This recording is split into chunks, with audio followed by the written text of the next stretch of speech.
welcome to Shrisha's Kitchen, the taste of heaven. Today we are going to see how to make crispy veg. It is an amazing starter that would be served at any restaurant. Today, let's see how to make it easily at home. First, in a dry bowl, I'm going to add 1 medium-sized capsicum. Then I'm going to add half a medium-sized carrot. I have slenderly sliced them. Next, 2 potatoes. Again, I have sliced them slenderly.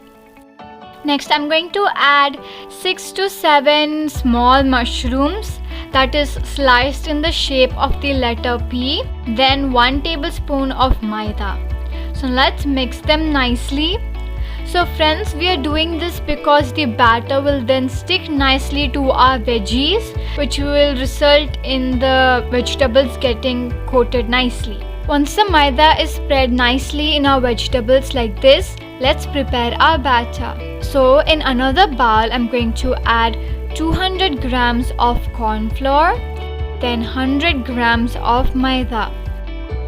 So now we need to add water little by little and keep mixing it until we get the perfect consistency.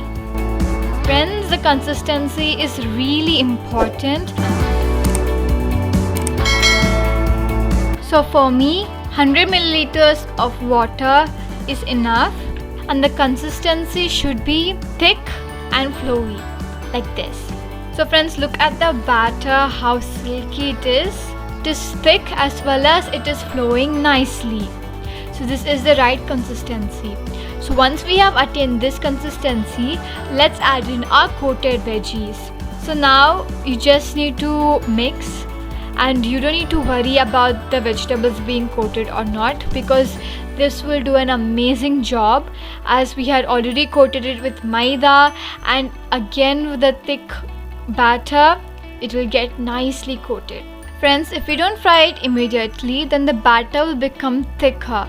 So in that case, you can add water and make it slightly looser.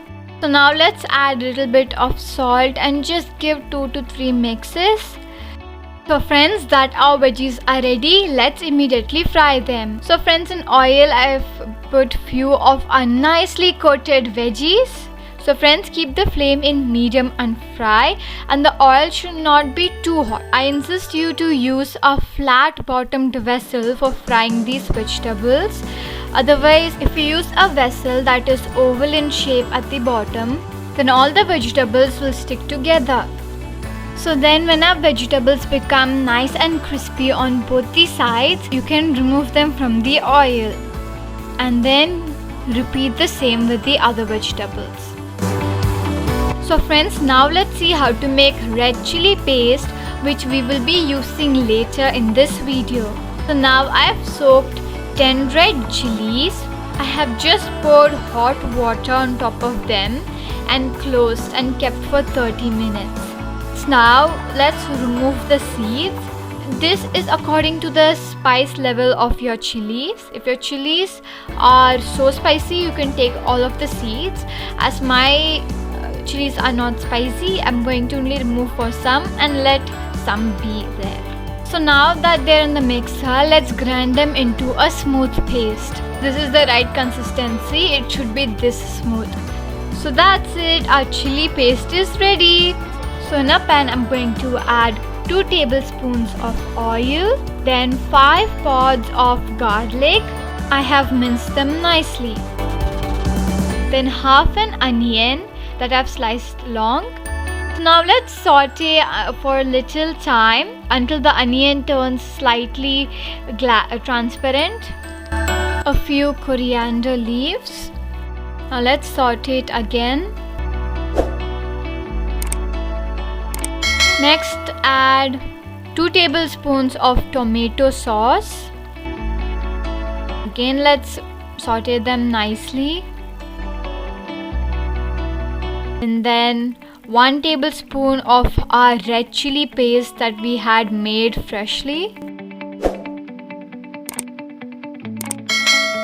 So after sauteing it for a few seconds, add in our fried vegetables into this. The fried vegetable itself is a great snack, but by adding these spices, it adds more flavor and it gives us like a restaurant type taste, and it gives the color too. Next, let's add 1 teaspoon of pepper. This is optional. If you want, you can add it. Then saute it for a few seconds. And that's it. Our crispy vegetables is ready. Friends, it is an easy starter or snack that could be enjoyed or served to your guests. So I hope you guys enjoyed this video and sure try this recipe. Thanks for watching and don't forget to subscribe to our channel. Love you guys. Bye bye.